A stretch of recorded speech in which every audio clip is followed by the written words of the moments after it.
Bonjour à tous, je suis heureuse de vous retrouver pour un nouvel épisode de Passe Courte. Aujourd'hui, on est encore avec Mia, notre capitaine. Bonjour Mia, Bonjour, comment ça va? ça va super et toi? Ça va très bien, merci. Est-ce que tu peux te présenter rapidement à nos auditeurs, s'il te plaît? Bonjour à tous, je m'appelle Mia, j'ai 25 ans, c'est ma troisième saison au sein de l'EVB, c'est ma sixième saison en tant que professionnelle de volleyball et je suis réceptionneuse attaquante. Donc, comme je viens de le dire, tu es notre capitaine. Est-ce que tu peux nous expliquer un peu comment on devient capitaine d'une équipe de volleyball professionnel? Oula, en vrai, c'est un choix du coach, tout simplement. C'est pas moi qui arrive, il dit je serai capitaine. Non, ça s'est fait assez naturellement dans le sens où Maria était capitaine de l'équipe il y a 2 ans et l'année dernière quand elle était encore là. Et vu qu'elle est partie, naturellement, et même quand elle était pas trop là en début de saison, Oui, tu as Gilles, pu l'aider. oui, voilà, Gilles voulait que je sois à ses côtés, qu'on soit un peu toutes les deux sur ce poste-là. Et ensuite, c'était moi à temps plein, on va dire. Et est-ce que tu peux expliquer ce que c'est que le rôle de capitaine dans une équipe de volley? Pour moi, le rôle de capitaine, c'est une personne qui va essayer de souder un maximum l'équipe, qui va essayer de prendre soin de tout le monde, de que tout le monde se sente au mieux au sein de l'équipe, au sein du club, pour en fait avoir les meilleures performances possibles de chacune. Est-ce que c'est quelque chose que tu souhaitais? Est-ce que tu as une âme de leaduse ou pas du tout? J'aime driver, j'aime organiser un peu les choses, j'aime prendre soin des gens, donc je pense que c'est un rôle qui me correspond. Je l'avais déjà été à Calais sur ma dernière saison. Et du coup, naturellement, quand il me l'a proposé, j'ai directement accepté parce que je pensais que c'était bien pour moi et bien. Enfin, j'aime faire ça et c'était pas une contrainte. Et en fait, je suis juste moi-même. Je Mhm. me mets pas de pression ou autre par rapport à ça, en fait. Et le fait que ça soit pas ta première saison, ça aide aussi parce que tu peux plus facilement fédérer dans l'équipe. Je connais un peu mieux le club, comment son fonctionnement, le coach. Donc c'est sûr que c'est plus facile pour aider celles qui arrivent, les nouvelles, à prendre leurs repères, à s'imprégner du club et à se sentir de plus en plus à l'aise. Et donc ça, je peux essayer de les aider sur un peu tout l'organisation volée, mais aussi hors volée. Donc c'est important. Tu connais bien Évreux maintenant. Ouais, plutôt. Euh, on n'arrête pas de le dire dans les podcasts, c'est que vous êtes comme des copines. Comment on fait pour gérer des conflits entre copines et surtout, toi, en tant que capitaine, comment est-ce que tu gères s'il y a des conflits? Comment tu les gères? Après, ça dépend. C'est vrai que cette année, on n'a pas eu trop à gérer de conflits, mais après, ça dépend si je dois intervenir ou non. Tant que ça entre pas dans le volet, il n'y a pas à intervenir. Je pense qu'on est assez mature, on est Mhm. assez euh, oui, âgé, on va dire, enfin, pour que des conflits hors volet n'interfèrent pas dans le volet. Donc après, si là, il y a un problème dans le volet, là, oui, forcément, je vais intervenir et je vais essayer de faire comprendre aux deux filles, par exemple, que là, c'est le boulot et qu'il n'y a pas à ramener des histoires, mettons, d'extérieur ou quoi que ce soit. Mais après, c'est vrai que nous, cette année, j'ai pas eu de problème par rapport à ça, à gérer des embrouilles ou des disputes. Ça s'est bien passé. Et est-ce que tu sais si une des joueuses aurait aimé avoir ce poste? Non, c'est vrai qu'on parle pas forcément de trucs comme ça, donc je sais pas. Après, c'est vrai que Mathilde, par exemple, a ce tempérament aussi d'être leader, de beaucoup crier aussi, qui va aussi avec ce poste-là de libéraux et à ce qu'on te demande. Mais après, je sais pas si, par exemple, elle aurait voulu être Mhm. capitaine ou autre, je sais pas. Et c'est quoi la relation que tu peux avoir avec le coach en tant que capitaine? Tu es quand même un peu porte-parole de ton équipe.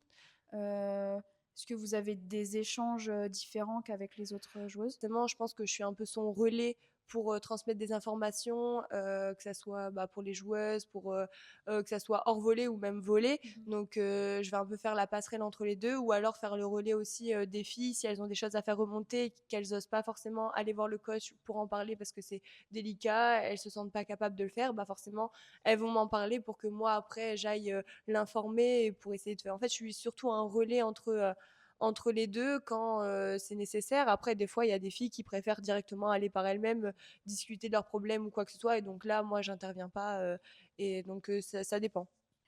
On parle pas forcément de toi, mais est-ce que tu as déjà vu des joueuses qui ne s'entendaient pas entre elles? Et est-ce que tu saurais comment gérer ce genre de situation? Bah, après, même moi, j'en ai eu, quand j'étais à Calais, hein. Après, je pense que c'est humain, c'est normal. On a tous des caractères différents, on n'est pas tous faits pour s'entendre.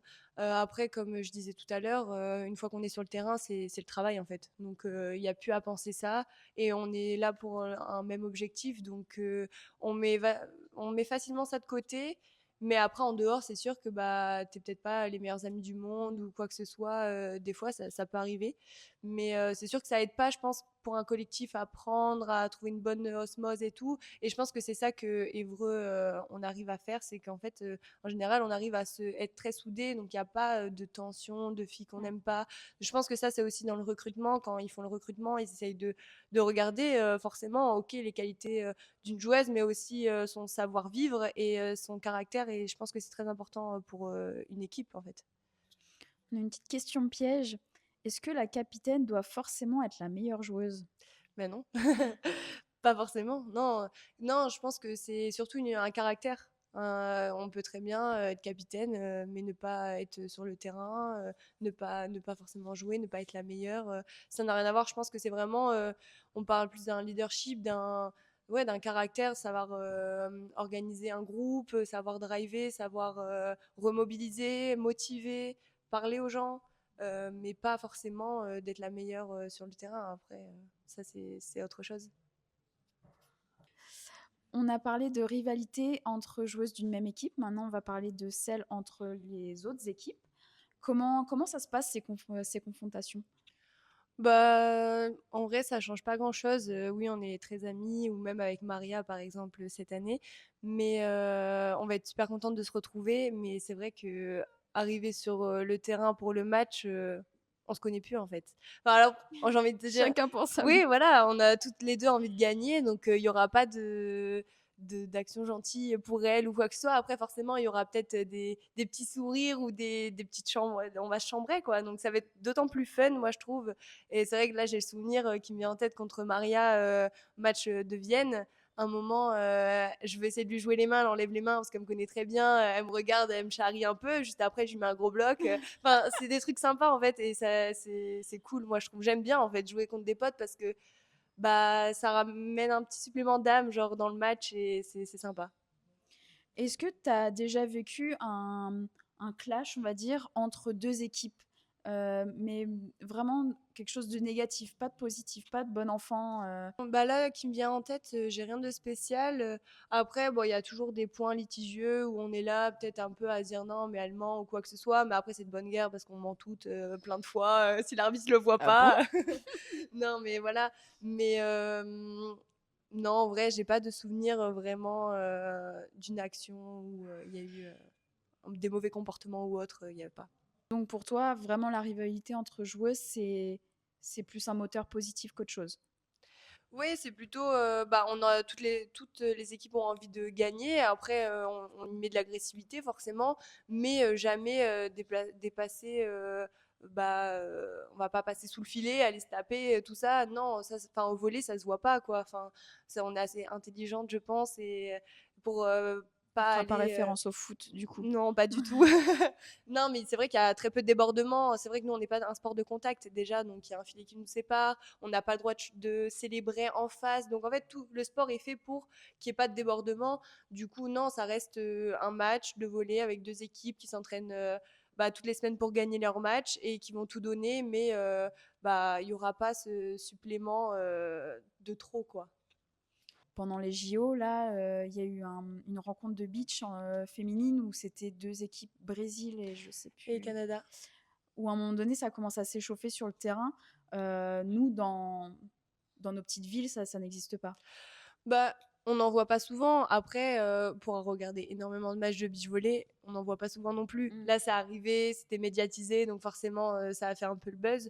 mais c'est rare. Après, forcément, quand il y a énormément d'enjeux, ça va être sur une balle de match où là, ça va être un point litigieux comme ça. L'arbitre, il sait pas trop. Bah là, forcément, le ton, il va monter.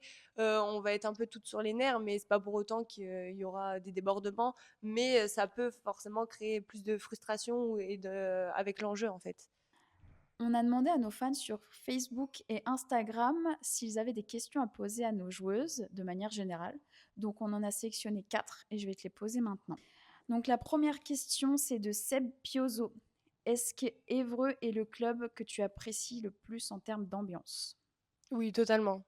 Totalement et de loin, hein, vraiment dans la division et même en Pro A. Après, on voit pas tous les matchs, mais il y a très peu de clubs qui arrivent à ramener autant de monde et de monde qui font du bruit. Parce que c'est vrai que des fois, dans des clubs, ils ont énormément de monde, mais en fait, c'est juste des spectateurs qui sont là. Nous, c'est des Des vrais supporters. supporters, quoi. Mm. Ouais. Question de Florine. Arrivez-vous à ne pas entendre l'ambiance du public quand vous jouez? Alors des fois, moi, ça m'arrive. Des fois, quand je suis vraiment dans ma bulle, c'est vrai que j'entends pas forcément. Mais souvent, quand le point se termine et que là, il y a toute l'ambiance qui se met enfin, toute la salle qui se met à crier, etc., là, je la ressens. Donc ça va dépendre un peu des points, des moments dans le match et moi de comment je suis, en fait. Question de Gaëtan. Y a-t-il des regrets sur cette saison? Forcément, on avait 2 objectifs. Les 2 objectifs ne sont pas atteints, donc il y a forcément des regrets, oui. Le fait d'avoir perdu des petits points en phase régulière, déjà, ça ne nous aide pas face à Valenciennes chez nous. On perd le match à Valenciennes chez elle. Surtout le match à Sens, contre Sens, là on prend 3-0, on ramène même pas de points. Là c'était un vrai regret. Mais puis après Saint-Dié, là-bas ça passe à pas grand-chose de ramener au moins des points. Ouais. Donc c'est des petits, des petits points par-ci par-là. Mais malheureusement, on savait que pour être championne de France, bah, on n'a pas le droit à l'erreur. Ouais. Et dernier, Louane, tu as été repérée à quel âge? Pour les pôles, etc. J'ai très jeune, j'ai fait les sélections mini voléade, voléade, tout ce qui va être départemental, régional. Et après, du coup, j'ai fait les interpôles, enfin avec les pôles quand j'étais à Wattignies ou quoi que ce soit. Donc, et je suis rentrée en structure pôle espoir en seconde. Merci d'avoir répondu à ces questions. Maintenant, on va reprendre là où on en était. Donc, on le rappelle à nos auditeurs, tu es au poste de Recep Attack. Déjà, comment est-ce que tu as choisi ce poste? En vrai, je sais pas trop. Quand j'étais jeune, et quand on est jeune, on fait un peu tous les postes. On n'a pas vraiment un poste attitré, on tourne beaucoup. Ensuite, j'ai toujours aimé attaquer. Du coup, j'aimais bien le poste de récep attaque. Après, au début, quand j'étais au pôle de Wattignies, par exemple, j'étais plus pointue parce que j'aimais beaucoup attaquer, mais j'aimais pas réceptionner. Du coup, j'étais au poste de pointu, mais j'ai pas un gabarit de pointu. Je fais 1,76 m. C'est déjà pas très grand pour dans le monde du volley. Du coup, c'est vrai que vite, quand j'ai été repérée par le pôle France de Toulouse, ils m'ont dit ok, on te prend, mais va falloir changer de poste parce que bah on te prend pas en tant que pointu, on te prend en tant que récep attaque. Donc j'ai à mort bossé la récep et du coup c'est que là, c'est à partir de ce moment-là où je suis passée vraiment récep attaque. Est-ce que tu peux expliquer ce que c'est Recep Attack? Bah, réceptionneuse attaquante, c'est celle qui va. C'est un poste assez complet qui va réceptionner, qui va attaquer, mais surtout à gauche du terrain, en fait. À gauche, ouais. On va attaquer à gauche et on va défendre derrière au centre. Ok. Et est-ce qu'on t'a déjà demandé de jouer un poste dont ce n'est pas ta prédilection? Bah, cette année, oui, j'ai dû jouer libéraux pendant un match parce que Mathilde avait la grippe. Donc, Oui, il y a eu pas mal de rotations cette année, ouais, que ça soit avec toi ou alors avec Justine aussi qui ouais, allait pas mal en pointu, il me oui, semble. c'est ça. Oui, parce que bah, c'est vrai, les aléas, on ne peut pas prévoir ça, mais une blessée, une malade, un peu en même temps, on a un effectif de 10, donc c'est vrai que ça va vite en fait. Et une libéro, on n'en a qu'une souvent. Donc on a dû trouver des solutions et c'est vrai que sur ça, notre effectif, il était bien parce qu'il était vachement homogène et on pouvait un peu s'adapter assez facilement à toutes les configurations et on l'a prouvé parce qu'à chaque fois ces matchs-là c'était pas facile mais on les gagnait donc c'était cool, c'était une bonne expérience. Ouais, donc tu viens de dire que tu adores attaquer. Pendant un match, tu as fait que de Ouais, réceptionner et défendre. Qu'est-ce ouais, que ça t'a fait? frustrant. Non, c'était frustrant parce que en plus de ça, cette semaine-là, je revenais à peine de mon épaule. Je m'étais entraînée que 2 fois depuis 3 semaines. Donc c'est très peu. Et donc forcément, de rejouer directement sur un poste qui n'est pas le sien, c'est pas facile. Puis on était à la salle Omnisport, donc il y avait pas mal de choses qui ont fait que ce match, c'est pas le meilleur souvenir que j'ai de cette saison, je Est-ce vais que pas tu te peux dire mentir. que c'était ennuyant? Non, pas du tout. Non? Non, pas du tout ennuyant. Mais non, un peu stressant parce que c'est déjà, bah, c'est pas ton poste, donc tu as à cœur de bien réussir la chose et tu as envie de gagner, donc tu n'as pas envie de faire n'importe quoi. Et je trouvais ça assez difficile, surtout ce qui m'a choqué, c'est bah, de sortir du terrain, rentrer. Oui. Nous, c'est vrai que c'est pas sur les autres postes, en fait, on n'a pas ça, à part les centrales qui sortent du coup bah, pour Avec remplacer ouais, les la libéraux. libéraux. Mais c'est vrai que du coup, moi, j'ai jamais trop vécu ça, le fait de devoir sortir, re-rentrer, ressortir, re-rentrer. Et en fait, je trouve que ça te sort un peu du match. Enfin, moi, personnellement, j'ai eu du mal à être bien focus dans le match, toujours concentré, parce que bah tu sors, bah on te parle un peu, et hop, tu re-rentres, tu dois être reconcentré sur peut-être le seul ballon que tu vas toucher. Et en fait, c'est vachement difficile. Ouais. Et est-ce que tu as eu l'impression que tu as dû te sacrifier pour l'équipe lors de ce match, par exemple? Je parlerai pas de sacrifice, non. Après, c'était, je pense, la meilleure solution qu'on pouvait avoir. Enfin, c'était le meilleur choix qu'on pouvait faire, c'était ça. Donc, non, j'ai fait ce que je devais faire pour le bien de l'équipe et ça, il n'y avait aucun souci avec. Et tu penses que c'est aussi parce que tu es capitaine que tu as dû prendre ce rôle-là ou pas? Non, ça n'a rien à voir. C'est plus par rapport à mes qualités. Stats, Ouais, ouais, plus par rapport à mes qualités de volley que par rapport au rôle de capitaine. Parce que par ok. exemple, même si Justine, admettons, serait capitaine, on n'allait pas la mettre le libéro parce que son rôle de centrale Oui. n'a rien à voir avec une libéro, par exemple. Mhm. C'est plus par rapport au volley. Ok. Euh, Cette année, dans l'équipe, vous êtes 3 R4. Mhm. Donc, il y a Cora, toi et Tess. Euh, Comment on vit le roulement qu'on peut avoir entre ces trois joueuses? Bah, quand on signe, forcément, on sait qu'on ne sera pas que deux. Il y a 2 places sur le terrain en tant que réceptionneuse attaquante et on ne sera pas que deux dans l'effectif. Mhm. Ça, on est très lucide. Une saison, c'est long. On a besoin de tout le monde. On a besoin d'avoir de la rotation parce que c'est épuisant. On n'est pas à l'abri d'une blessure et on n'est pas à l'abri aussi d'un coup de moins bien, tout simplement parce qu'on n'est pas des machines, hein. Il y a des jours où bah, ça va moins bien, on est moins performante et du coup, bah, c'est là que bah, celle qui est sur le banc, elle a On va son rôle prendre le à jouer relais. en fait Mhm. et qui est de rentrer et d'être performante, ce qui est pas facile. Je l'ai fait aussi bah, ma première saison. Surtout, j'étais remplaçante, j'avais signé troisième, mais on le sait, ça fait partie de la concurrence. Je pense que c'est important aussi d'avoir de la concurrence parce que ça nous tire vers le haut.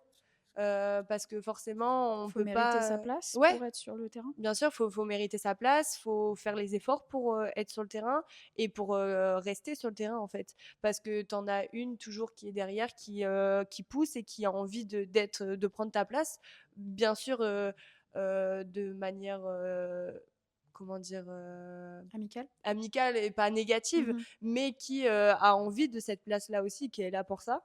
Et du coup, elle va tout faire pour essayer de la gagner. Donc, c'est à toi de ne pas baisser de niveau, de toujours être exigeante et de ne pas t'endormir et de rester ah bah c'est bon, je joue, je suis titulaire. Non, on doit toujours pousser, que ce soit à l'entraînement, en match, en fait, pour rester sur le terrain. Comment tu restes mobilisé mentalement alors que tu sais que tu vas peut-être pas jouer? Bah, déjà ça, on le sait pas parce que le 6 de base, on le découvre, limite en même temps que vous, quand il nous montre la feuille de rotation qu'il a mis. Donc en fait, avant le match ou quoi que ce soit, on sait pas qui va jouer. Donc c'est un peu à chaque fois la surprise. Après, il y a plus ou moins de changements en fonction des matchs, mais des fois ça peut impacter, des fois en fait, ça va dépendre des caractères. Moi, je sais et du rôle, dans l'équipe. Moi, je sais que par exemple ma première année, j'avais signé en tant que troisième donc je m'étais préparée à ne pas commencer les matchs chaque match. Maintenant, c'est pas pour autant que j'étais là en mode bon, c'est une habitude, je m'en fous. Non, au contraire, moi je faisais tout pour essayer de gagner cette place. Et au fur et à mesure, bah, j'ai réussi à gratter du temps de jeu, du temps de jeu. Après, avec des blessures ou quoi, bah, tu gagnes un peu ta chance. Mais après, c'est pas tout de la gagner. Cette chance, il faut aussi la saisir et montrer que, bah, ok, j'ai eu de la chance, mais là, je te prouve que, en fait, non, maintenant, j'ai ma place sur le terrain et tu dois me mettre sur le terrain, en fait. Donc, c'est surtout, enfin, je pense qu'il faut avoir un caractère à vouloir toujours plus, toujours bah, prouver malheureusement au coach parce que c'est lui qui fait les choix, quoi. Mais ouais, voilà. Comment on fait pour rentrer sur le terrain, par exemple? À des moments, il y a des rotations sur le service où c'est une personne complètement froide qui va rentrer sur le terrain. Comment on fait pour se mettre dans l'ambiance pour bah, pas rater son point, quoi?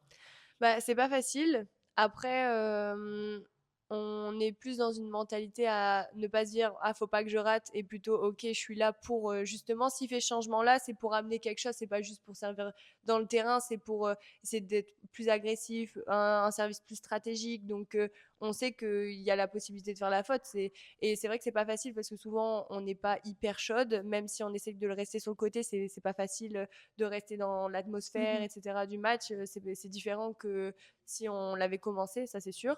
Après, ça fait partie du sport, malheureusement. Et moi, j'ai un coach qui m'avait dit tu seras une super joueuse quand tu arriveras à toujours faire des rentrées. Être remplaçante, c'est limite plus dur que d'être titulaire, en fait. Parce que tu arrives et tu dois directement être efficace. Parce que si on te met sur le terrain, c'est que celle d'avant, elle l'a pas été. Donc, tu dois D'accord. apporter mieux. Si tu apportes moins bien, en fait, ça me sert à quoi de te faire ce changement, en fait. Et c'est vrai que je trouve que c'est important de pas se mettre la pression parce que c'est pas le but non plus mais juste en fait bah si je suis là peut-être c'est parce que celle d'avant bah, elle faisait pas assez le taf donc en fait je me lâche une pression et juste je joue quoi genre je m'en fous en fait me prends pas la tête. Donc, comme tu le dis, être remplaçante, ça peut être quand même assez frustrant pour certaines, mais c'est aussi pour le bien de l'équipe. Donc, comment tu gères ton envie de briller, j'ai envie de dire, et l'aspect collectif où en fait, il faut tout donner pour l'équipe? Bah on est un collectif de 10 on sait qu'il y a que 6 places sur le terrain 7 avec la libéraux donc on sait que tout le monde ne jouera pas ça on est lucide. Maintenant, on est là pour le même objectif en fait. Donc là, cette année, c'était d'être championne de France. L'année prochaine, ça le sera aussi. Donc à partir du moment où on a le même objectif, j'ai envie de dire, des fois, moi, si on m'avait dit, ok, bah tu joueras moins, mais tu seras championne de France, bah je signe en fait. Mhm. Enfin, le but, c'est un sport collectif et c'est pas un sport individuel. Seul, on gagnera rien. Donc c'est en équipe et il y a tellement de matchs, il y a tellement de la saison, elle est longue en fait, de compétition entre la Coupe de France, le championnat, qu'on a besoin d'avoir un effectif assez large pour pouvoir avoir de la rotation, pour pouvoir souffler quand on n'est pas bien, quand au final, bah, face à cette équipe-là, je trouve pas de solution. Je sais pas, elles m'ont bien cerné ou autre. Bah, ok, bah, la copine qui est sur le banc, bah, elle pourra rentrer et elle trouver peut-être la solution que moi, j'ai pas réussi à trouver, par exemple. Et en fait, on est assez soudés et à partir du moment où on a le même objectif, je pense que bah, il n'y a pas de problème à ça. Est-ce que tu aurais un conseil à des joueurs ou des joueuses qui malheureusement peuvent être sur le banc et qui vivent mal cette situation? Est-ce que tu aurais quelque chose à leur dire pour leur faire comprendre que c'est pas forcément une mauvaise chose? Bah, je pense qu'il faut essayer de voir le bon côté de la chose, d'avoir de la patience parce que on aura toujours une chance, mais il faudra juste savoir la saisir au moment donné et que de travailler, de pousser, d'essayer de tout faire pour grappiller un peu du temps de jeu et ça va le faire quoi. Ok, bah merci pour eux et merci à vous de nous avoir suivis sur cet épisode. J'espère vous revoir sur le prochain. Donc à bientôt. Au revoir.